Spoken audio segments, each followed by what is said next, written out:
আব্দুল্লাহ ইবনে ওমর রাদিয়াল্লাহু আনহু আর ওনার বাবা ওমর ফারুক দুইজনই উপস্থিত ছিলেন। বাড়িতে যাওয়ার পরে ছোট্ট আব্দুল্লাহ ইবনে ওমর সাইয়েদনা ওমর ফারুককে বলেন, আব্বা, বিশ্বনবী যে আজকে প্রশ্নটা করছিল আমি কিন্তু উত্তর জানলাম। সুবহানাল্লাহ করবেন না? ওমর ফারুক বললেন, বলো কি, তুমি জানতা যেটা খেজুর গাছ? আব্দুল্লাহ ইবনে ওমর বলেন, না আমি আবি, হ্যাঁ আমি জানতাম। তো বললে না কেন? তুমি যদি আজকে উত্তর দিতে পারতা তাহলে আরবরা লাল কপালের উট পেলে অনেক খুশি হয়ে যায়। তিনি বললেন, লাল চাঁদওয়ালা উট পেলে মানুষ যেরকম খুশি হয়, আজকে তো আমি অত খুশি হইতাম, বিশ্বনবীর সামনে আমার বুকটা এত বড় হয়ে যেত যে আমার ছেলে উত্তর করতে পেরেছে। আব্দুল্লাহ ইবনে ওমর বললেন, আপনি আমার আব্বা, আশেপাশে চাচারা কেউ পারে না, আমি কেমনে করি? সুবহানাল্লাহ করবেন না? দেখেন বিশ্বনবীর শিখানোর কত চমৎকার পদ্ধতি। তো সেই পদ্ধতির অংশ হিসেবে বিশ্বনবী এরকম আঙ্গুল দিয়ে ইঙ্গিত করতেন আর বলতেন, আনা ওয়া কাফিলুল ইয়াতীমি কাহাতাইন, আমি এবং ইয়াতীমের যত্ন যারা করে তারা জান্নাতে একসাথে এইভাবে থাকবে। আবার কিয়ামতের বর্ণনা দিতে দিয়ে বিশ্বনবী বললেন, আনা ওয়া সাআতু কাহাতাইন, আমি আর কিয়ামতের এরকম পিঠাপিঠি, আমার আর এই দুইটা আঙ্গুলের মাঝখানে যেমনি তেমন ব্যবধান নাই, আমি আর কিয়ামতের মাঝখানে তেমন ব্যবধান নাই। চিল্লায় পড়েন আল্লাহু আকবার। তাহলে বিশ্বনবীর ঘোষণা অনুযায়ী কিয়ামতের প্রথম আলামত হচ্ছে বিশ্বনবীর স্বয়ং আগমন। এটা হয়েছে কি হয় নাই? এরামতে হেলে দুলে নুরানি তনকে আসে হায়, সারা দুনিয়ার হেরে মেরে পর্দা খুলে খুলে যায়, সে যে আমার কামলিওয়ালা কামলিওয়ালা। তার ভাবে বিবল রাঙা পায়ের তলে, পর্বত জঙ্গল টল মল টলে, খুরমা খেজুর বাদাম জাফরানি ফুল ঝড়ে ঝড়ে যায়, সে যে আমার কামলিওয়ালা কামলিওয়ালা। সুবহানাল্লাহ পড়েন। এই কামলিওয়ালা নবীর আগমনটাই কিয়ামতের প্রথম আলামত। তাহলে প্রথম আলামত আমরা পাইছি কি পাই নাই? পেয়ে গেলাম। এরপরে বিষ্ণু বলেছেন, যুহুর কাসরাতিল ফিতান বিআনওয়াইহা, কিয়ামতের আগ দিয়ে সমাজে ফিতনা ফাসাদ বেড়ে যাবে। পারিবারিক ফিতনা আমাদের আছে না নাই? সামাজিক ফিতনা, একটু আওয়াজ করে উত্তর দিবেন। রাষ্ট্রীয় ফিতনা, নারী ঘটিত ফিতনা, তাহলে ফিতনা আর ফিতনা, আপনি যেদিকে তাকাবেন ওইদিকেই ফিতনা। আপনি চাইলেও আপনার ইমান বাঁচাতে পারছেন না। আমরা চাই আমার চোখটা হেফাজত করব, পারছি না। ইউটিউবে ঢুকলাম, জাকির নায়েকের লেকচার শুনবো, ইউটিউবে ঢুকলাম, শায়েখ সুদাইসের তেলাওয়াত শুনবো, ওদিকে তেলাওয়াতও বাজে আর নিচে সাজেস্টেড ল্যাংটা ভিডিও আছে না নাই? কই যাবো আমরা? কিভাবে বাঁচাবো আমাদের চোখ? বায়ে অশ্লীলতা দেখে ডানে তাকায়, দেখি ওদিকে অশ্লীলতা, আবার বায়ে তাকায়, ওখানে অশ্লীলতা, সামনে তাকাই অশ্লীলতা, আবার পেছনে তাকাই অশ্লীলতা, নিচে তাকাই অশ্লীলতা, উপরে তাকাই ওদিকে অশ্লীলতা। আমরা যাব কই? আর নাদার সাহমন মাসমুম মিন সিহাম ইবলিস, এই দৃষ্টি শয়তানের বিষ মাখানো তীরবানের মধ্য থেকে ভয়ঙ্কর তীর। এই তীর দিয়ে শয়তান যুবক যুবতীদেরকে কাবু করে ফেলে। একটা যুবক যুবতীর মধ্যে প্রথমে আই কন্ট্যাক্ট হয়। কি হয়? Eye contact. প্রথমে আই কন্ট্যাক্ট, চোখে চোখে একটা ভাব বিনিময় হয়, হ্যাঁ। এরপরে SMS এর আদান প্রদান হয়, কথা বলে। এরপরে ডেটিং হয়, ডেটিং কি হয়? এরপর হয় গার্লফ্রেন্ড বয়ফ্রেন্ড, আছে না নাই? এগুলো বই ঘরে নাই। বই ঘরের ছেলেপেলেরা আল্লাহ আল্লাহ, হ্যাঁ, কি ভয়ঙ্কর অবস্থা। আমরা ছোটবেলায় এই সমস্ত গার্লফ্রেন্ড বয়ফ্রেন্ড কি বুঝতামই না। এখন ক্লাস 5 থেকে শুরু, ক্লাসে যারা যারা আছে ভাগাভাগি হয়ে যায়, কোনটা কার, আছে না নাই? কয় এইটা আমার, মানে আমার ফ্রেন্ড, এটা আমার এই কি ফ্রেন্ড, গার্লফ্রেন্ড, এইটা আমার গার্লফ্রেন্ড, তো এটা তোর গার্লফ্রেন্ড, আছে না নাই? আবার এটার সংক্ষেপ করছে, কয় GF। কি কয়? তোমাদের এগুলা নাই তো? হ্যাঁ আছে, অর্ধেক কয় আছে, অর্ধেক কয় নাই। খুব চালাকেরা। প্রিয় ভাইয়েরা, এগুলো আমাদের সংস্কৃতি নয়। বিবাহ বহির্ভূত যে কোনো ধরনের নারী পুরুষের সম্পর্ককে হারাম করেছে কে? আসুন আমরা বিয়েটাকে সহজ করি, আর্লি ম্যারেজ ক্যাম্পেইন করি। আর কত বলবো, যতদিন বেঁচে থাকি বলবো, বিয়েটারে সহজ করে দেন। ছেলের বাবা যারা আছেন, মেয়ের বাবা যারা আছেন, বিয়েটা সহজ করে দেন। তা না হলে এই যে 14ই ফেব্রুয়ারি গুলো যায়, আছে না নাই? কি নাম? কি বিশ্ব বেহায়া, এগুলো আগে ছিল না, এগুলো সব কিয়ামতের আলামত। চিল্লা এখন ঠিক কিনা? এই দিবসগুলোতে আপনার উঠতি বয়সের তরুণী মেয়ে, আপনার ছেলে যে পাপগুলো করে বিয়ে না করার কারণে, এই পাপগুলোর একটা পার্সেন্টেজ গুণা আপনার আমলনামায় আছে না নাই? এজন্য খবরদার, বাবা মা যারা আছেন ছেলে মেয়েদেরকে সময় মতো বিয়ে করিয়ে দেয়। আমাদের দেশে বিয়ে অনেক সময় অনেক দেরি হয়ে যায়, বিশেষ করে ছেলেদের দেরি হয়ে যায়। বলে তুই নিজের পায়ে দাঁড়া, তো এতদিন ও কার পায়ে দাঁড়াইছে? ও তো নিজের পায়ে দাঁড়িয়েছে, একটু সহযোগিতা করেন না আপনি, বিয়েটা সহজ করে দেন। বিয়ের চেয়ে ভালো কাজ পৃথিবীতে নাই। হ্যাঁ, ইয়াং পোলাপানরা অনেক খুশি হয়ে গেছে। হ্যাঁ, বিয়ে করবে তোমরা, বিয়ে বহির্ভূতে জিএফ বিএফ এর দরকার আমাদের নাই। চিল্লায় বলেন ঠিক কিনা? এগুলোর বিরুদ্ধে আমাদের জিহাদ। ইসলামের ইমেজকে, আমাদের মোরালিটি, আমাদের এথিক্যাল স্ট্যান্ডিং পয়েন্ট যেখানেই নষ্ট হবে, ওগুলোর বিরুদ্ধে আমাদেরকে সোচ্চার হতে হবে। এই নৈতিকতার অবক্ষয় হতে হতে এমন পর্যায়ে ঠেকেছে বাংলাদেশটা এখন জাহান্নামের টুকরা হয়ে গিয়েছে। এখন মেডিকেলের ডাস্টবিনে ছোট্ট ছোট্ট নবজাতক বাচ্চার লাশ পাওয়া যায়। এগুলো সব 14 ফেব্রুয়ারি পালনের ফসল। এগুলোর সাথে মুসলমানদের কোনো সম্পর্ক থাকতে পারে না। এগুলো ইসলামের সাথে কোনো সম্পর্ক নাই। এগুলো হচ্ছে পাশ্চাত্য থেকে আমদানি করা, পার্শ্ববর্তী দেশ ভারত থেকে আমদানি করা। আমাদেরকে যে ইসলামের সুশীতল বাণী বিশ্বনবী শিখিয়েছেন, আমাদের জানিয়েছেন, দ্যাটস এনাফ ফর আস, এটাই আমাদের জন্য যথেষ্ট। এজন্য এই যুগটা হচ্ছে, বিশ্বনবী বললেন, ফিতনার যুগ। আখিরি জামানায় জ্বলন্ত আগুনের কয়লা নিয়ে হাতে রাখাটা সহজ হয়ে যাবে, কিন্তু ঈমান নিয়ে টিকে থাকা কঠিন হয়ে যাবে। আপনি চাইলেও ভালো থাকতে পারবেন না, আপনি হকের কথা চাইলেও বলতে পারবেন না। ঝুঁকি আছে না নাই? গুম আছে না নাই? ক্রস ফায়ার আছে না নাই? কে কোন দিক থেকে গুম টেরি পাওয়া যাবে না। কিন্তু এই হকের রাস্তা আমরা ছাড়বো না। বিশ্বনবী বললেন, ফিতনা বেড়ে যাবে।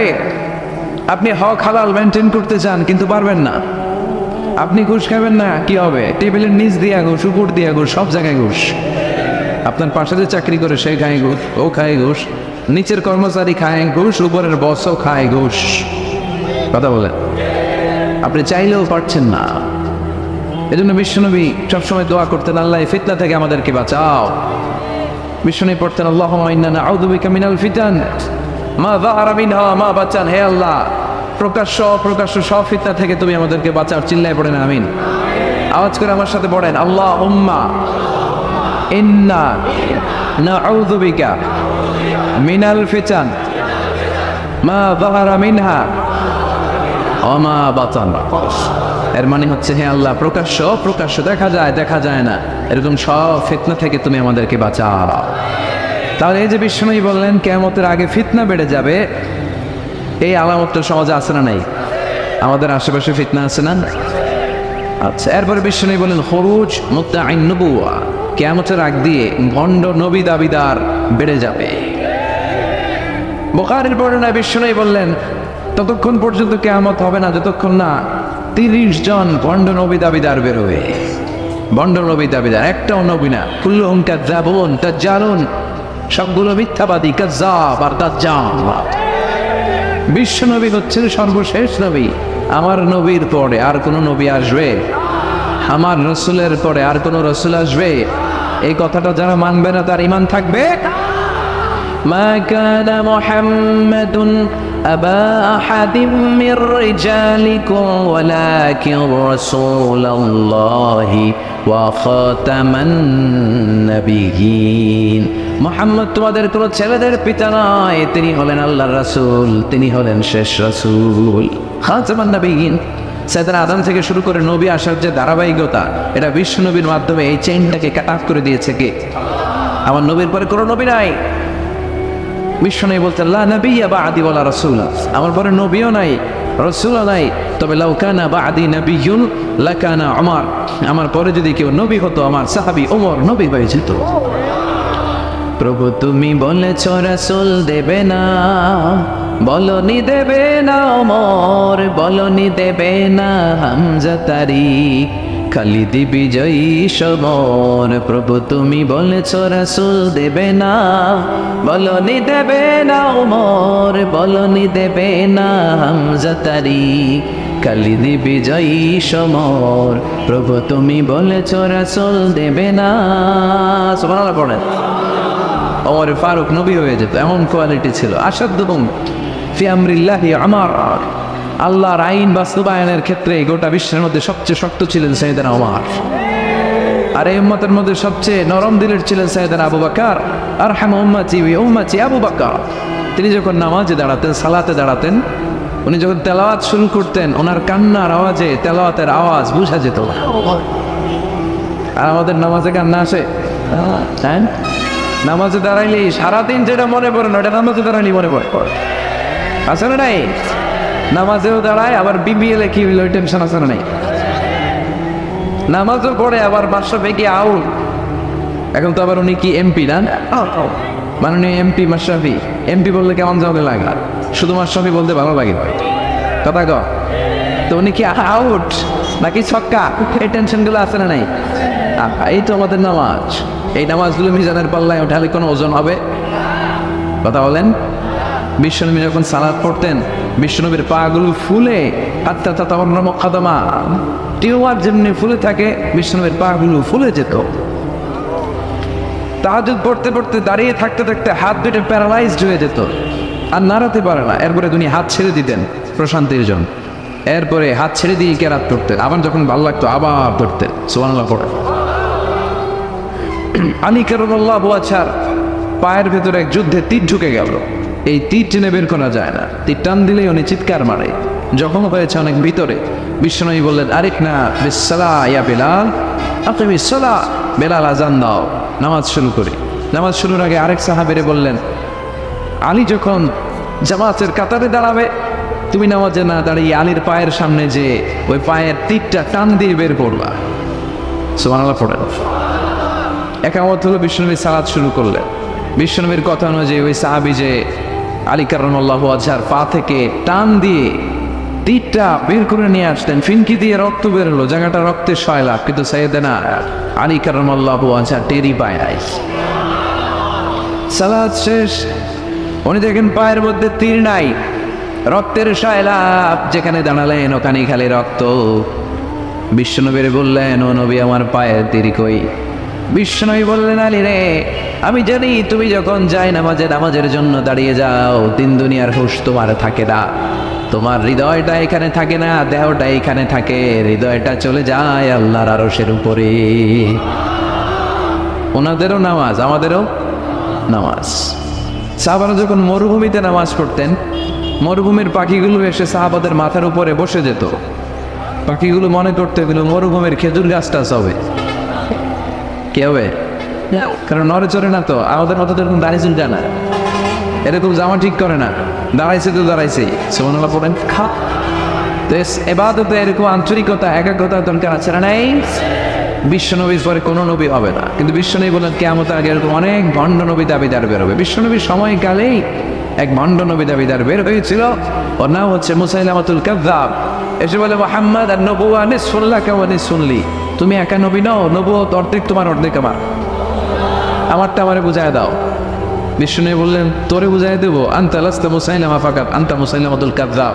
আজ থেকে তুই শুধু মুসাইলামা না, তুই ভণ্ড মুসাইলামা, তুই মিথ্যাবাদী মুসাইলামা। বিশ্বনবীর পরে এরকম আল সিরিয়াতে অনেক ভণ্ড নবী দাবিদার বের হয়েছে। এই যে ভারতবর্ষের ইন্ডিয়া পাকিস্তান, এখানে পাঞ্জাব একটা এলাকা আছে, নাম শুনছেন? গোলাম মির্জা গোলাম আহমদ কাদিয়ানী। এই বেয়াদবটাও নবুয়ত দাবি করেছে। নাউজুবিল্লাহ পড়তে পারলেন না? সে প্রথমে দাবি করছে আমি শেষ নবী, এরপরে সে দাবি করছে আমি ইমাম মাহাদি, এরপর সে দাবি করছে আমি ঈসা আল মাসীহ। এই ভণ্ডটার অনুসারী বাংলার জমিনে আছে না নাই? এদেরকে রাষ্ট্রীয়ভাবে খুব কাফের হিসেবে আখ্যা দেওয়ার দরকার আছে না নেই? এত আন্দোলন হয়, এত কথা হয়, কিন্তু সরকারের টনক নড়ে না। এদেরকে রাষ্ট্রীয়ভাবে কাফের হিসেবে ঘোষণা দিতে হবে, সার্কুলার জারি করে চিল্লায় বলেন ঠিক কিনা? এরা মুসলমান নয়। কারণ আপনি শুধু লা ইলাহা মানলে মুসলমান হতে পারবেন না, মুমিন হতে পারবেন না। বিশ্বনবীর উপর সাক্ষী দেওয়ার দরকার আছে না নেই? বিশ্বনবী শেষ নবী, ওনার পরে কোনো নবীও আসবে না, কোনো রাসূলও আসবে না। চিল্লায় বলেন ঠিক কিনা? এই বেয়াদবটা পায়খানা করতে যায় টাঙ্কি ভাঙ্গা গুয়ের টাঙ্কিতে পড়ে পড়ছে, শত শত বছরের ময়লা পায়খানাটার মধ্যে জমা। গু খাইতে খাইতে পেট হয়েছে এত বড়, আর পারে না। আল্লাহকে খাওয়া, জন্মের খাওয়া। নবীরা যেখানে মারা যায়, নবীরা নিজে পবিত্র, যেখানে মরে ওই জায়গাটাও, কিন্তু বেয়াদবটা কই মরছে? হ্যাঁ, বাথরুমের টাঙ্কির ভিতরে। তো মেথর নিয়ে আসা হয়েছে, মেথর ভাইরা এসে রশি দিয়ে ওটার উঠায়। কিছু দূর ওঠার পরে এত ওজন, রশি টসি ভাঙ্গে আবার দবাস করে পড়ে, আবার উঠায়, আবার পরে আল্লাহকে জন্ম অত ভুক আইয়া নেই। বিষ্ণুর সাথে বেয়াদবি করেছিস, তোর ইজ্জতের 12টা আমি বাজায় দিলাম। চিল্লা এখন ঠিক কিনা? যারাই বিষ্ণুবীর সম্মান নিয়ে ঝিনিমিনি খেলেছে, তাদের রেহাই দুনিয়াতেও নাই, আখেরাতেও না। এই মুসাইলামা দুনিয়াতেই অপমানিত হয়েছিল। সে বিষ্ণুবীকে নকল করত, কপি করত, বেয়াদবি করত, স্পর্ধা দেখাতো। বিষ্ণুবী কোনো গাছের মধ্যে হাত লাগলে ওই গাছের ফলন বেড়ে যেত। সে বলতো আমি নবী। তার এলাকার লোকেরা বলে, তাহলে বিশ্বনবী মুহাম্মদের মতো তুমি আমাদের এলাকার গাছে হাত লাগাও। সে কোনো গাছে হাত লাগাইলে ওই গাছের সব ফল মরে যেত। বিশ্বনবী কোনো লোনা পানির কুয়ার ভেতরে অজু করে কুলির পানি ফেললে ওই লোনা পানির কুয়া মিঠা পানির কুয়াতে পরিণত হতো। আর এই বদমাসটা যদি মিঠা পানির কোনো কুয়ার মধ্যে কুলি ফেলাইতো, ওইটা লোনা পানির কুয়া হয়ে যেত। বিশ্বনবী মদিনাতে আসার পরে মদিনার নিউ বর্ন বেবিদেরকে বিশ্বনবীর কাছে নিয়ে আসা হতো। বিশ্বনবী তাদেরকে তাহনিক করাতেন। তাহনিক মানে খেজুর হালকা একটু খেয়ে বিশ্বনবী লালা লাগিয়ে, বিশ্বনবী লালা মোবারকটাই বাচ্চার ঠোঁটের মধ্যে বিশ্বনবী লাগিয়ে দিতেন। এখন বিশ্বনবী নাই, আলেমদের কাছে যাবেন, খাতিব, এলাকার বড় খাতিব হুজুরের কাছে যাবেন, হাফেজ হুজুরের কাছে যাবেন। হুজুর মধু খেয়ে বাচ্চার মুখে লাগাই দিবে। উনি যে সবসময় কোরআন পড়েন, ওনার সিনাতে যে কোরআন, ওইটার বরকত আছে না নেই? বিশ্বনবী তাহনিক করতেন, খেজুর খেয়ে ওই লালা মিশ্রিত খেজুর বাচ্চার মুখে লাগিয়ে দিতেন, আর বাচ্চার মাথায় হাত দুলিয়ে দিতেন। বিশ্বনবীর হাত মদিনার যে সমস্ত নবজাতক বাচ্চাদের মাথায় লেগেছে, বাচ্চাদের মাথার চুল বড় করে দিয়েছে কে? সেও বিশ্বনবীর মতো অ্যাক্টিং করবে। তার কাছে নবজাতক বাচ্চা নিলে সেও তাহনিক করতো। তাহনিক করার সাথে সাথে বাচ্চা বমি শুরু করে দিত। আর মাথায় হাত লাগায় দিলে মাথার চুল বাড়াতো, বড় কথা, আজীবনে বাচ্চাগুলো টাক মাথা থাকতো। কি করতো? টাক মাথা। তার মানে বেয়াদবের পরিণাম, অপমান দুনিয়া থেকেই শুরু হয়ে যায়। তো বিশ্বনবী বলেন এই ভণ্ডদের আবির্ভাব শুরু হবে। আমাদের এই সমাজে ভণ্ড আছে না নাই? দোদেল বান্ধা কালমা চোর, না পায় শ্মশান না পায় ঘোর, দিন থাকিতে আয়রে পথে ছাইড়া দে বন্ডামি, বন্ডামি বন্ডামি বন্ডামি, ছাইড়া দে বন্ডামি। নামাজ কালাম পড়ে না, ইবলিশ শয়তানের নানা। আসলে এরকম ইসলামের লেবাস লাগায়, দাড়ি রাখে, চুল বড় রাখে, জট পাকায় রাখে, রোজা নাই, নামাজ নাই, পরিচ্ছন্নতা নাই, আতর নাই, গোসল নাই। আছে না নাই? এরকম বন্ড পীর আছে না নাই? হক্কানি পীর যারা, তাদের বিরুদ্ধে আমার কোনো কথা নাই। কারণ এই দেশে অনেক লক্ষ লক্ষ হিন্দুরা এই হক্কানি পীরদের হাতে হাত রেখে কালিমা পড়ে মুসলমান হয়েছে। তাদেরকে আমরা সাপোর্ট করি। আমাদের বিরুদ্ধাচারণা হুঙ্কার হচ্ছে বন্ডদের বিরুদ্ধে। এই দেশে এত বন্ড পীর, এই দেশে যত বন্ড পীর আছে, অনেক দেশের জনসংখ্যাও এত নাই। কথা বলেন, অনেক বন্ড পীর আছে সারা বছর নাকি গোসল করে না, বছরে করে একবার, ওই গোসলের পানি মরিদরা খাইয়া সব সাবার। আছে না নাই? এগুলোর সাথে আমাদের কোনো সম্পর্ক? বিশ্বনবী বললেন এরকম বন্ডদের আবির্ভাব সমাজে হবে কিয়ামতের আগে। এই আলামতটা সমাজে আছে না নাই? দেখেন বিশ্বনবী যাই বললেন অক্ষরে অক্ষরে মিলে যায়। এরপরে বিশ্বনবী ফরমান কাসরাতুল আরাজ, কিয়ামতের আগে হারাজ বেড়ে যাবে। সাহাবারা বললেন ওমাল হারাজ ইয়া রাসূলুল্লাহ, হে নবী হারাজ কি? বিশ্বনবী বললেন হাদা হুয়াল হারাজ, হাদা হুয়াল হারাজ। কি বুঝলেন? মারামারি, কুপাকুপি, যুদ্ধ আছে না নাই? আমরা কি যুদ্ধ চাই? যুদ্ধ নয় আর যুদ্ধ নয়, নয় আর কোন তাজালা, সেই পৃথিবী আমাদের সকল মানুষের হোক নিরাপদ আবাস, সেই পৃথিবী আমাদের সকল মানুষের হোক নিরাপদ আবাস। We don't want to see any war in the whole world. We don't want to see any war in the whole world. ঠিক কি না? আমরা কোনো যুদ্ধ দেখতে চাই না, মারামারি দেখতে চাই না, অন্যায় হত্যাকাণ্ড বিচার বহির্ভূত কোনো হত্যাকাণ্ড আমরা এদেশে দেখতে চাই না। তো বিশ্বনবী বললেন কিয়ামতের আগে এগুলো বেড়ে যাবে। বিশ্বনবী বললেন যে হত্যা করবে সে জানবে না কেন আমি হত্যা করলাম। এরকম হত্যার দেশে আছে না নাই? উপরের নির্দেশ, উপরের টেলিবহর, শুট করো, পোশাকি বাহিনীর পিস্তল আছে, শুট করে দিল, কিন্তু কেন সে মারলো ওই সৈনিক জানে না। এরকম আছে না নাই? আবার যে নিহত হইল সেও জেনে মরতে পারলো না যে আমি কেন বললাম। কথা কন। আহা, এই বাংলার বিভিন্ন নদীতে, মাঠে ঘাটে হাত বাঁধা, পা বাঁধা, চোখ বাঁধা, বস্তাবন্দি করা লাশ পাওয়া যায় কি যায় না? এই দুনিয়ায় তারা বিচার পায় নাই, কিন্তু এগুলোর বিচার আছে না নাই? এগুলোর বিচার যদি না থাকতো, the worldly life will be a joke. এই পৃথিবীটা একটা জোকিং হইতো, জোকিং। জোক করার জন্য আল্লাহ পৃথিবী বানায় না। যেগুলোর বিচার এই জমিনে আমরা পাই নাই, সেগুলোর বিচার আখিরাতে হবে। সেদিন হবে আসল বিচার, সেদিন হবে ফাইনাল খেলা। সেদিন হবে কি খেলা? বিশ্বাস হয়, অপেক্ষা আছে না নাই? সবগুলোর বিচার হবে ইনশাল্লাহ। পড়েন, আপনার জমি মেরে খাইছে, দুনিয়ায় বিচার পান নাই, আহকামুল হাকিমিনের বিচার আছে না নাই? আপনাকে অন্যায়ভাবে আঘাত করেছে, দুনিয়ার বুকে বিচার পান নাই, আখিরাতে বিচার আছে না নাই? বিশ্বনবী বললেন এই মারামারিটা বেড়ে যাবে কিয়ামতের আগে। এখন দেখেন খালি মারামারি, কুমাকুপি। 2 টাকার টেম্পু ভাড়া লইয়া একজন মেরা ফেলেছে। কয় টাকা? নাউজুবিল্লাহ পড়বেন না? আল্লাহ এই ফিতনা থেকে তুমি আমাদের বাঁচাও। এরপর মিশনারি বললেন দিয়াউল আমানা, কিয়ামতের আগ দিয়ে আমানতের খেয়ানত হবে। এটা আমাদের সমাজে আছে না নাই? বিশ্বনবী বললেন কিয়ামতের আগ দিয়ে আমানতের খেয়ানত হতে থাকবে।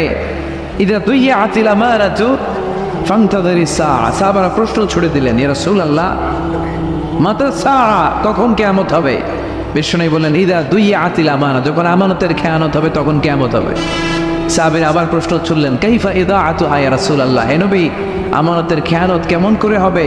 বিশ্বনবী বললেন ইদা উসিদাল আমরু ইলা গায়রি আহলিহি ফান্তাযিরিস সাআ, যে লোকটা যেই চেয়ারে বসার যোগ্য নয় তাকে যখন ওই চেয়ারে বসিয়ে দেওয়া হবে তখনই কিয়ামত হয়ে যাবে। এরকম আমানতের খেয়ানত তো বই করে নাই। ধরেন একজনের আপনারা প্রধান বক্তা হিসেবে দাওয়াত দিলেন, জানে না কোরআন, জানে না হাদিস, জানে না বক্তৃতা, এটা কিয়ামতের আলামত না? এটা আমানতের খেয়ানত না? এই দেশের শিশু বক্তা আছে না নাই? কথা গল হাফা। এদিকে আর কি মানুষ হয়েছে, শিশু বক্তা হলে 3 গুণ হবে, বিল্ডিং টিল্ডিং ভাঙ্গা, প্যান্ডেল ম্যান্ডেল খুললা, অবস্থা সারা। এত মানুষ বলছে কি বলে ও নিজেও জানে না, কি যে জানে না ওইটাই জানে না। সবকিছুর একটা বয়স আছে, তোমাকে পড়াশোনা করতে হবে, তোমাকে ডিগ্রি অর্জন করতে হবে, তোমাকে জানতে হবে, তোমাকে বিশ্লেষণ করার, অ্যানালাইসিস করার ক্ষমতা রাখতে হবে। ছোট বাচ্চা যদি মুরব্বীর মতো কথা বলে আমরা এটার বেয়াদব বলি। আপনারা বই করে কি বলে? বেয়াদব। পাশে খতিব সাহেব হুজুর, এখানে হাফেজ সাহেব হুজুর, এখানে ইমাম সাহেব হুজুর, এখানে কামিল মাদ্রাসার প্রিন্সিপাল, এখানে জগৎ বিখ্যাত মুহাদ্দিস, আর সে বেয়াদবের মতো পায়ের উপর পা তুলে আঙ্গুল দাঁড়িয়ে দাঁড়িয়ে কথা বলে। এটা কিয়ামতের আলামত। এগুলো বন্ধ করেন, এগুলোর সাথে ইসলামের সম্পর্ক না।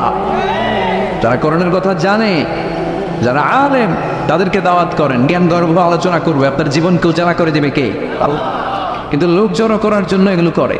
আহা, তাফসীর মাহফিলের ভিতরে এই সব খালি লোক দেখানো মানসিকতা। কে আসলে বেশি লোক হবে এরা দাওয়াত করো। মাহফিল হইলে এরা লাগবে, ওরে লাগবে, এরা লাগবে। আমগো অবস্থা আলোয়া টাইট। 15,000 দাওয়াত ইনভাইটেশনের মধ্য থেকে 90টা প্রোগ্রাম রেখেছে এই বছর। 15,000। এটা কিয়ামতের আলামত না? সুবহানাল্লাহ কয়। আর এটা কিয়ামতের আলামত কেন? আমার লাগবে কেন? আপনার এলাকায় মুহাদ্দিস নাই? আপনার এলাকায় মুফাসসির নাই? মিজানুর রহমান আজহারীকে লাগবে কেন? মিজানুর রহমান আজহারী যেখানে সুযোগ হবে 2-4 জায়গায় প্রোগ্রাম করবে। এখন তো ইউটিউবে সব দেখা যায় যে এত চ্যানেল, অনেক মাহফিলে এত শ্রোতাও নাই।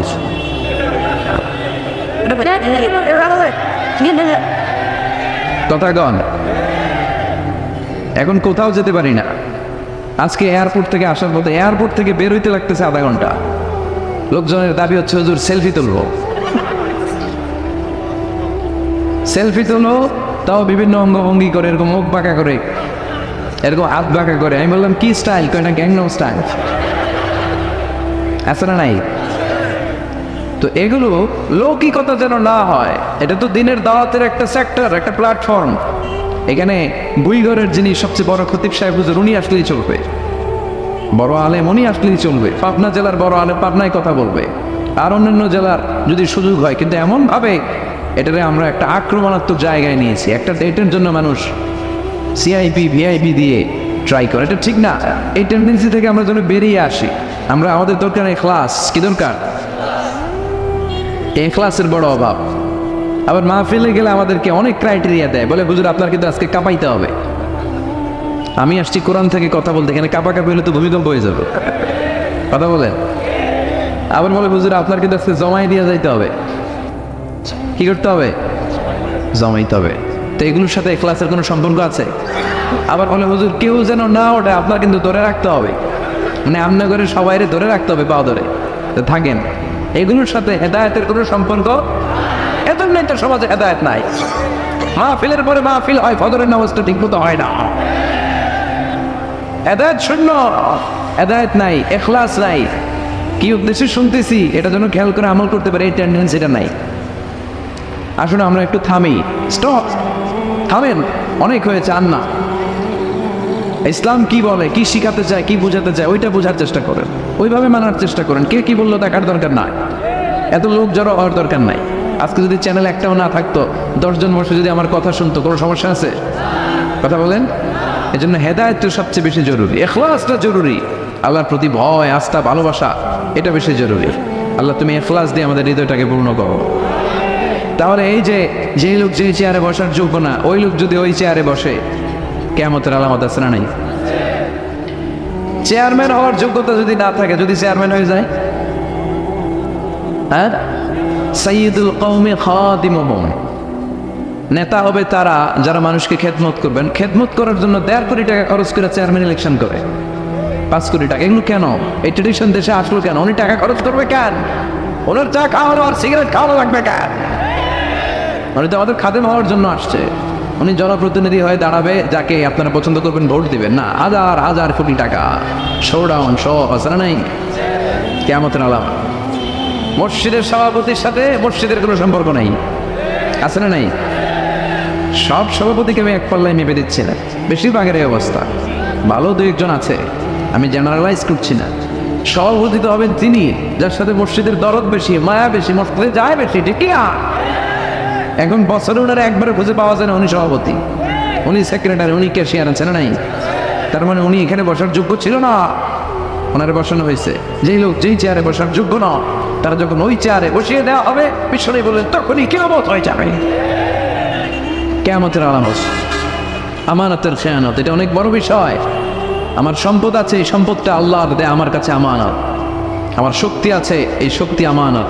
যুবক যারা আছো, তোমাদের যৌবনটা আল্লাহর দেয়া, তোমাদের কাছে সবচেয়ে বড় নেয়ামত এবং আমানত। তোমরা এখন চাইলে অনেক কিছু করতে পারো। তোমাদের একটা সদিচ্ছা তোমাদের এলাকাটারে জান্নাতি বানিয়ে দিতে পারে। তোমরা চাইলে সাগরের স্রোতকে পাল্টে দিতে পারো, বাতাসের গতিকে উল্টে দিতে পারো, তোমরা ইতিহাস রচনা করতে পারো। বিশ্বনবী যখন তোমাদের মতো যুবক ছিল, তিনি হালাফুল ফুদুল, যুব সঙ্গ করেছে, গানের কনসার্ট করে নাই, যাত্রাপালা করে নাই, নাচানাচি করে নাই। উনি হাতে হাত রেখে বলছেন, মক্কার বুকে কোনো টেন্ডারবাজি থাকবে না, মক্কার জমিনে কোনো চাঁদাবাজি থাকবে না, ধর্ষণ থাকবে না, মক্কার জমিনে কোনো দুর্নীতি চলবে না। যুবকদেরকে নিয়ে অনেক কাজগুলো করেছেন। এখন একটার পর একটা আমানত আমরা খেয়ালত করে চলি। আমার সম্পদ আমার আমানত, আমার ছেলে মেয়ে আমার আমানত। আমার ছেলে কার সাথে মিশে, ও ডিশের কোন চ্যানেল দেখে, ওই ইউটিউবে কোন সাইট ব্রাউজ করে, এটার ব্যাপারে কিয়ামতের দিন আমার জিজ্ঞেস করবে কে? কারণ এটা আমানত। যিনি চেয়ারম্যান, পুরো ইউনিয়ন পরিষদ তার কাঁধে আমানত। যিনি এমপি, ওনার এলাকায় কি ঘটে না ঘটে এটা খোঁজ খবর নেয় তার আমানত। মেম্বার অফ দ্য পার্লামেন্ট যিনি আছেন এই এলাকার, তার এলাকায় যদি ইয়াবার আড্ডা বসে, গাঞ্জার আসর বসে, এটার দায়ভার তিনি এড়াতে পারেন না। তার এলাকায় ধর্ষণ হলে এটার দায়ভার তিনি এড়াতে পারেন না। এটা তো আমানত। যিনি মন্ত্রী, পুরো মন্ত্রণালয় এটা তার কাঁধে আমানত। যিনি মাননীয় প্রধানমন্ত্রী, আমার 56,000 বর্গ মাইলের প্রতিটা ইঞ্চি মাটি তার হাতে আমানত। এটা অনেক বড় বিষয়। আর মুমিনের বৈশিষ্ট্য হচ্ছে ওয়াল্লাযীনা হুম লিআমানাতিহিম ওয়া আহদিহিম রাউন, যারা বিশ্বাসী তারা কথা দিয়ে কথা রাখে আর আমানতের খেয়ানত করে। এজন্য আমানত পূর্ণ করতে রাজি আছেন? যেখানেই আমানত নষ্ট হবে সেখানেই কিয়ামতের ভয় আছে না নাই? দেখেন বিশ্বনবী কত চমৎকার করে দার্শনিকের মতো বলে গেলেন, যাই বলে গেলেন তার পুরোটাই সমাজের সাথে মিলে যায়। আমরা যেন আমানতের খেয়ানতকারী না হই, আমরা যেন আমানতকে সংরক্ষণ করতে পারি, আল্লাহ তুমি তৌফিক দাও। এরপর বিশ্বনবী বললেন আত-তাচাউন ফিল বুনিয়ান, কিয়ামতের আগে বড় বড় টাওয়ার বানানোর প্রতিযোগিতা শুরু হয়ে যাবে। আছে না নাই? আজকে নারায়ণগঞ্জে ঢুকে, এটা যে নারায়ণগঞ্জ এটা আমি চিনতেই পারতেছি না, এত সুন্দর হাইওয়ে, এত বিল্ডিং, বিশাল বিশাল টাওয়ার। আগে ছিল এগুলো? কথা বলেন। আরব বিশ্বে দেখবেন বুর্জ আল খলিফা, জমজম টাওয়ার, এই টাওয়ার ওই টাওয়ার, একটার পর একটা টাওয়ার। বিশ্বনবী বললেন কাবার পাশে যে পাহাড়গুলো আছে, শুনতেছেন? মনোযোগ আছে? কষ্ট হচ্ছে না তো? কাবার পাশে যে পাহাড়গুলো আছে, কাবার পাশে টাওয়ারের উচ্চতা যদি পাহাড়ের চেয়ে উঁচু হয়ে যায়, ফাআলাম ফাইন্নাল আমরা কদ আযাল্লাক, জেনে রাখো কিয়ামত বেশি দূরে নাই, কিয়ামতের ছায়া তোমার উপরে ছায়া দিচ্ছে।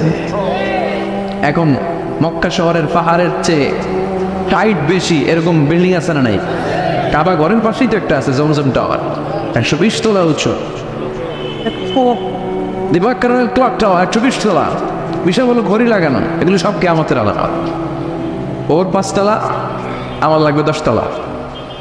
ওর 2টা গাড়ি আছে, আমার লাগবে 4টা গাড়ি। ও তাহাজ্জুদ পরে আমারও তো করতে হবে, ওই টেনশন নাই।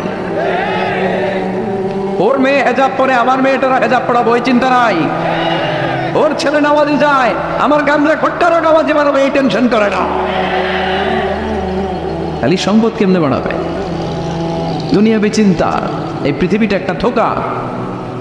বুইগরের ভাইয়েরা, এই পৃথিবীটা একটা ধোঁকা। একটু থামেন, sit down and think about death. মৃত্যু সম্পর্কে ভাবেন। The most certain thing in our life is death.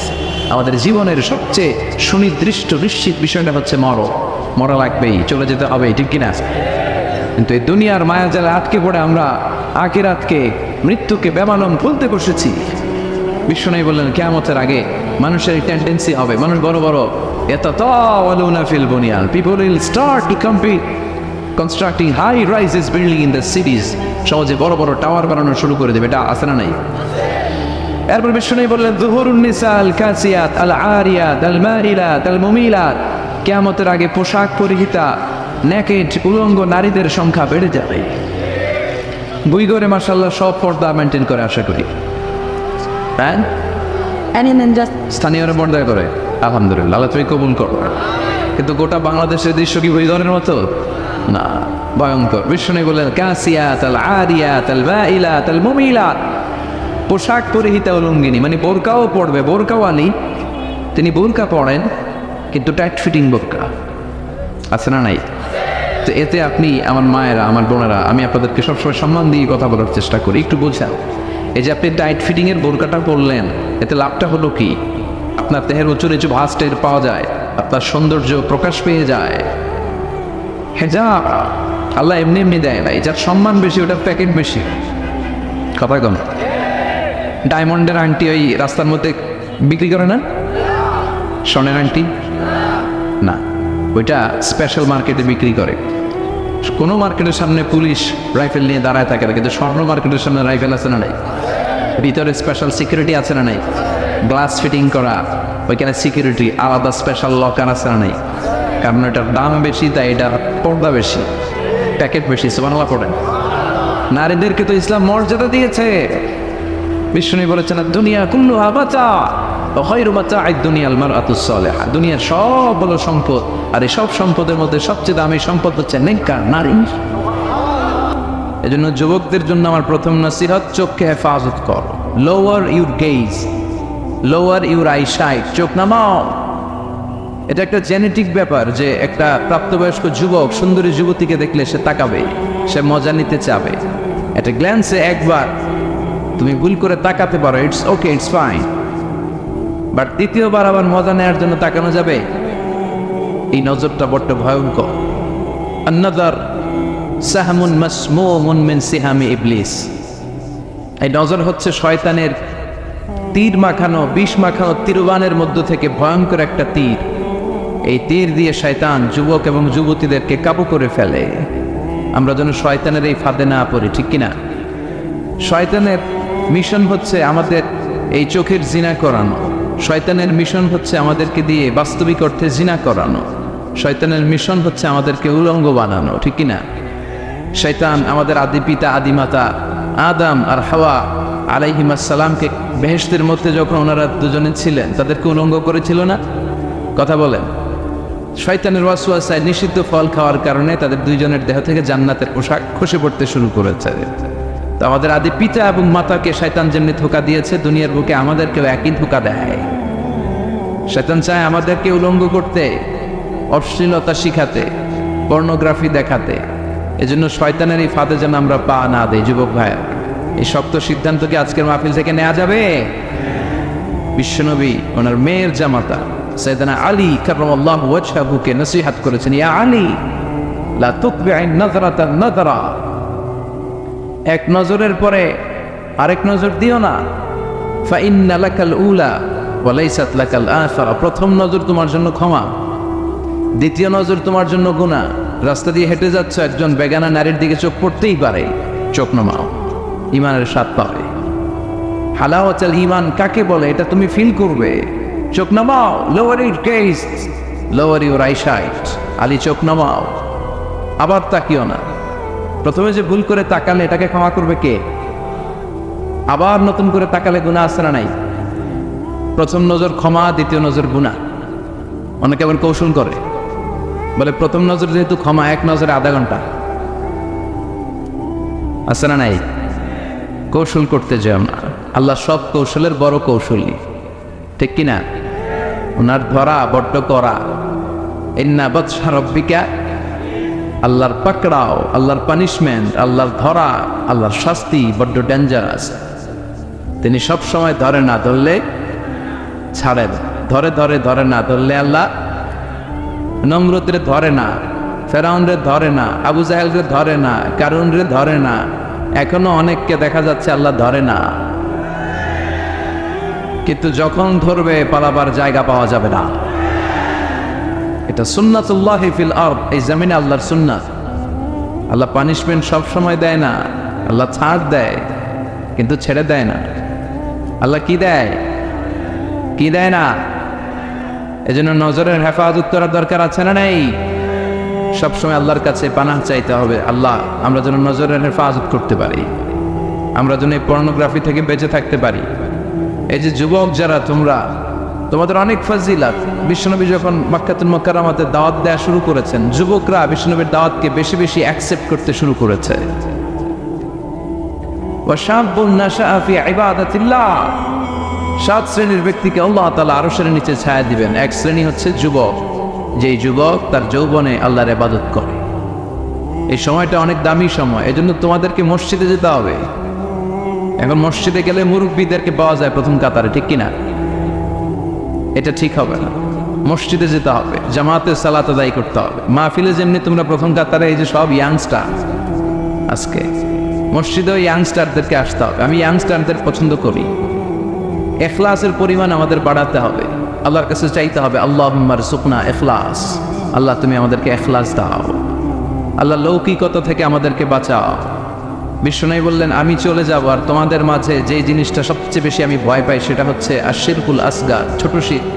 সাহাবীরা বলল, ওমা শিরকুল আসগার ইয়া রাসূলুল্লাহ, হে আল্লাহর রাসূল, শিরকে আসগার কি? বিশ্বনবী বললেন, আর রিয়া, লোক দেখানো মানসিকতা। এটা বড্ড ভয়ঙ্কর। লোক দেখানো মানসিকতা আমাদের আছে না নাই? আপনি মানুষকে দেখানোর জন্য যদি কোনো কাজ করেন, আল্লাহ দরবারে কবুল হবে? কথা বলেন। এই ইখলাস অত্যন্ত জরুরি, এটার বড় অভাব আমাদের বক্তাদের মধ্যেও অভাব। আমরাও থাকি বিপদে, আমাদের নানা ক্রাইটেরিয়া দেয়। অনেক জায়গায় বলে হুজুর হেকমতের সাথে ওয়াজ করে, কি বলে? হেকমত শিখায় করে, আছে না নাই? আবার অনেক জায়গায় বলে হুজুর আপনার কিন্তু জমাইতে হবে মাহফিল, কি করতে হবে? আচ্ছা কাজ। অনেক জায়গায় বলে হুজুর আপনার কিন্তু কাঁপাইতে হবে, কি করতে হবে?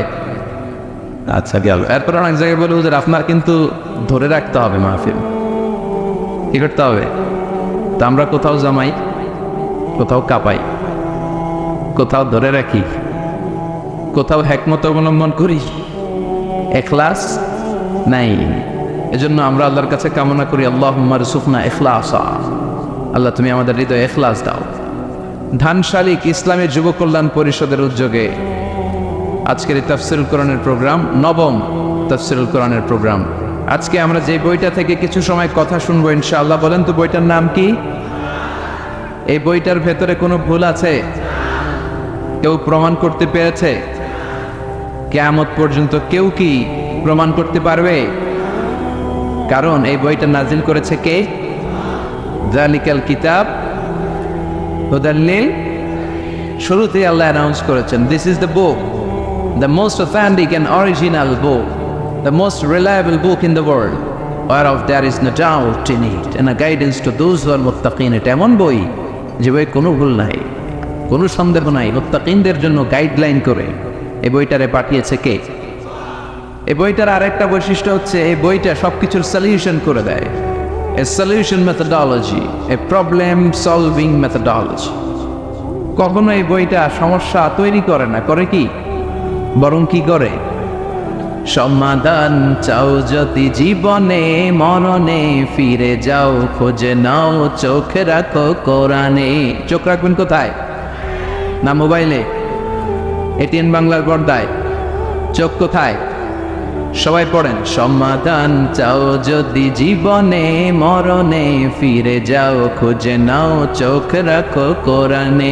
If you want the solution this dunya and akhirah, go back, have a look to the holy Quran. ঠিক কি না? Go back, sit down and have a look to the Quran and research on it, ponder on the verses of the Quran. কোরআনের আয়াতগুলো পড়ো, গবেষণা করো। আমরা এই গবেষণা করি না। আমাদের উচিত কোরআনে আল্লাহ কি বলেছেন আর অবাক হওয়া, তাই তো আল্লাহ এখানে এটা বলেছেন, এখানে আল্লাহর নাম, ওইখানে আল্লাহর নাম। এগুলো না কই যা গোশতের ভিতরে আল্লাহর নাম, এগুলো করছে। আলুর ভিতরে আল্লাহর নাম, কলার ভিতরে মোহাম্মদ লেখা, ডাকাত, এগুলো ঠিক কিনা? গবেষণা নাই, রিসার্চ নাই, কলা পাতার ভিতরে মোহাম্মদ লেখা, এগুলো খুঁজে বেড়ায়। কিন্তু এই 30 পারা কোরআনতে যে আল্লাহ কি দিলেন, কি নিয়ামত! মা ফাররাতনা ফিল কিতাবি মিন শাই, মানুষের প্রয়োজনীয় এমন কোনো জিনিস নাই যেটা আমি কোরআনে বাদ দিয়েছি। সব কিছু কোরআনে দিয়েছে কে? ওয়ানাজ্জালনা আলাইকাল কুরআনা তিবয়ানান লিকুল্লি শাই, সব জিনিসের সুস্পষ্ট ব্যাখ্যা এই কোরআনের ভেতরে দিয়েছে কে? এজন্য কোরআন পড়লে আপনার চোখ খুলবে, আপনার ঘুমন্ত বিবেক জাগ্রত হবে, আপনি মানুষের মতো মানুষ হবেন, ঠিক কিনা? কারণ কোরআনের প্রথম ডিরেকশন হচ্ছে তুমি পড়ো। কি বলেছে? ইকরা, ইকরা মানে পড়ো। কোরআন বলতেছে আমরা যেন সব সময় পড়ি। আপনার মন ভালো থাকলে আপনি পড়বেন, মন খারাপ তখনও পড়বেন। সুস্থ আছেন পড়ুন, অসুস্থ আছেন পড়েন, দেশে আছেন পড়েন, বিদেশে পড়েন, শীতকালে পড়েন, গ্রীষ্মকালে পড়েন, মারা যাইতেছেন তখনও পড়েন। পড়বেন লা ইলাহা, দেখছেন মরার সময় পড়া লাগে, সুবহানাল্লাহ করবেন না? তার মানে না পড়ে কোনো উপায় নাই, পড়তে হবে প্রতিদিন। কোরআনের আবৃত্তি করতে হবে, এই কিতাবটা আবৃত্তি করা জানতে হবে, এবং মাতৃভাষায় আল্লাহ তাআলা আমাদের জন্য কি মেসেজ, কি কথা আমাদেরকে বলতে চাইলেন, এগুলো শিখতে হবে। রাজি আছেন তো সবাই? আর কত বলবো, সব জায়গায় আমি বলি, you have to know the holy Quran in your own mother tongue. তোমার নিজ মাতৃভাষায় কোরআন জানতে হবে। আমাদের হৃদয়ে এই কোরআন টাচ করেন, এর কারণ আমরা বুঝি না। মসজিদুল হারামের ইমাম শাইখ আব্দুর রহমান আস-সুদাইস যখন আযাবের আয়াত পড়ে উনি চিৎকার দেয়, উনিও কাঁদে, মুসল্লিরাও কাঁদে, তাই না? কারণ সবাই বুঝে। আবার জান্নাতের আয়াত যখন পড়ে সাবলীল তরাস কণ্ঠে উনি তেলাওয়াত করে, উনার মধ্যে একটা এনার্জি চলে আসে, মুসল্লিরাও এনার্জি পায়, ঠিক কিনা? আর আমাদের কোন দিক দিয়ে আযাব গেল, কোন দিক দিয়ে গজব গেল? আমাদের তারাবির সময় কি বলেন? আমরা বুঝবো কেমনি? ইমাম সাহেব তো বুঝে না, যিনি হাফিজ সাহেব উনি হয়তো বুঝতেছে না, এজন্য উনি ওই ফ্লেভারটা দিতে পারছে না। আর এত দ্রুত কোরআন পড়ে জাপানের বুলেট ট্রেনও ফেল, গর গর গর গর করে। রুব্বা কারিলিল কোরআন ওয়াল কোরআনু ইয়ালআনুহু, কোরআনের এমন কিছু কারি আছে যাদেরকে কোরআন রহমত না দিয়ে লানত দেয়। নাউজুবিল্লাহ পড়বেন না? আমরা কি লানত চাই? আমরা কোরআন থেকে রহমত চাই, ঠিক কি না? আবার রব্বুল আলামিন বলেন কিতাবুন আনজালনাহু ইলাইকা লিতুখরিজান নাসা মিনাল যুলুমাতি ইলান নূর। ও Muhammad, my beloved last messenger, I've revealed this holy book unto you in order to lead the mankind out of darkness into the light. হে নবী, আমি কিতাবকে আপনার কাছে পাঠিয়েছি অন্ধকার থেকে আলোর দিকে পথ দেখানোর জন্য। সুবহানাল্লাহ পড়েন। কোরআন যারা পড়বে তাদের মধ্যে কোনো অন্ধকার থাকতে পারে? কোনো কুসংস্কার থাকতে পারে? আমাদের দেশে কুসংস্কার আছে না নাই? কথা বলেন। আমাদের দেশে অনেক ধরনের কুসংস্কার আছে। আমাদের দেশে বলে যে জটকলা খাওয়া যাবে না, জটকলা খেলে নাকি 2 বাচ্চা হয়। কথা বলেন, ভুয়া কথা। জটকলার কারণে 2 বাচ্চা হয় না, এটা আল্লাহর পক্ষ থেকে নির্ধারিত হয়। এরপরে বলে ডিম খেয়ে পরীক্ষার হলে যাওয়া যাবে না, তাহলে ডিম পায়, এটাও ভুয়া কথা। আমি সব সময় ডিম খেয়ে পরীক্ষা দিতে যাইতাম আর ফার্স্ট হয়ে যেতাম। আপনিও ডিম খেয়ে গেলে দেখবেন ফার্স্ট হয়ে গেছেন। তো এই যে কুসংস্কার আমাদের সমাজে আছে। এরপরে বলে যে ওষুধ খাওয়ার সময় বিসমিল্লাহ পড়া যাবে না। কেন? বিসমিল্লাহ বললে নাকি বরকত হয়, রোগে বরকত হয়ে যায়। কত বড় টাকা! আপনি অবশ্যই ওষুধ খাওয়ার আগে বিসমিল্লাহ পড়বেন, পারা যাবে না। আবার আমাদের দেশে বলে আল্লাহু শাফি আল্লাহু মাআফি, এটার আবার ঘুরায় কয় আল্লাহ শাফি আল্লাহ মাফি। শব্দটা হচ্ছে আল্লাহু শাফি আল্লাহু মাআফি। সবাই পড়েন আল্লাহু শাফি আল্লাহু মাআফি। আওয়াজ করে সবাই পড়েন আল্লাহু শাফি আল্লাহু মাআফি। এটা পড়ার জন্য বিশ্বনবী নির্দেশ দেয়নি, তবে অর্থটা খুব ভালো। এর মানে হচ্ছে আল্লাহ আমাকে শিফা দেয়। এই ওষুধ খাচ্ছি, ওষুধ খাওয়া সুন্নাহ, এই জন্য খাচ্ছি, কিন্তু মূলত শিফা দেয় কে? আমাকে মাআফাত দেয় কে? এই যে সমাজে প্রচলিত কুসংস্কারগুলো, এগুলোকে ঝাড়ুপেটা করবে কোরআন। এজন্য কোরআনকে হৃদয়ে বসাতে হবে। রাজি আছি তো? সবাই রাজি? প্রতিদিন কোরআন তেলাওয়াত করবেন? কালকে থেকে করবেন না? কে কে দেখি? ঠিক আছে, আল্লাহ তুমি তৌফিক দাও। আসেন আমরা সরাসরি কোরআন থেকে কিছু কথা শুনি। আজকে এমন একটা সূরা থেকে কথা শুনবো যে সূরাটা কোরআনের সবচেয়ে দামি সূরা। কোন সূরা বলেন তো? এটা সূরা ইখলাস একজন বলেছে, আরেকটা বলেন সূরা ফাতিহা, আর কি আছে বলেন? সূরা ইয়াসিন, আর কি আছে বলেন? সূরা ফালাক, আর সূরা বাকারা, মাশাআল্লাহ, সূরা আর রহমান, আর সূরা আসর, মাশাআল্লাহ, সূরা জিলজাল। ঠিক আছে, অনেকগুলো চলে আসলো। কোরআনের সবচেয়ে দামি সূরা কোনটা? আমরা একমত হতে পারলাম না, ঠিক কিনা? আমরা আসলে একমত হতে খুব একটা পারি না, তাই না? নানা জনের নানা মত। এজন্য আমাদের প্রিয় ভাই লাকসামের রফিকুল্লাহ আফসারি ভাইরা চিনেন তো? খুব মজা দিয়ে কথা বলতে পারে, স্ল্যাং ইউজ করে আর কি, খুব আঞ্চলিক ভাষা। এই আঞ্চলিকতার একটা সৌন্দর্য আছে, আঞ্চলিকতা দিয়ে মানুষের হৃদয়ে পৌঁছা যায়। এই নোয়াখালী ফেনীতে এসে যদি আঞ্চলিক ভাষায় আমি কিছু কথা বলতে পারতাম, বুঝতেন ভালো, ঠিক কিনা? ফেনীরে আপনারা হেনি বলেন না তো? হ্যাঁ, আর বাড়ি হেনি, আরাসাই রেনি রেনি। তো আফসারি ভাই একটা বই লিখেছে, নানা আলেম নানা পথে আমি যাব, নানা আলেম নানা মতে আমি যাব কোন পথে? তো আমাদের মধ্যে ইখতিলাফ নানা কারণে হয়েই থাকে। আমি একটা টিপস দেই, ক্লু দেই, এখন বলতে পারবেন যে কোরআনের সবচেয়ে দামি সূরা কোনটা? বলেন তো, কোন সূরা ছাড়া নামাজ হয় না? হ্যাঁ, তাই নাকি? শিওর? কত পার্সেন্ট? 100% শিওর? আচ্ছা, আমরা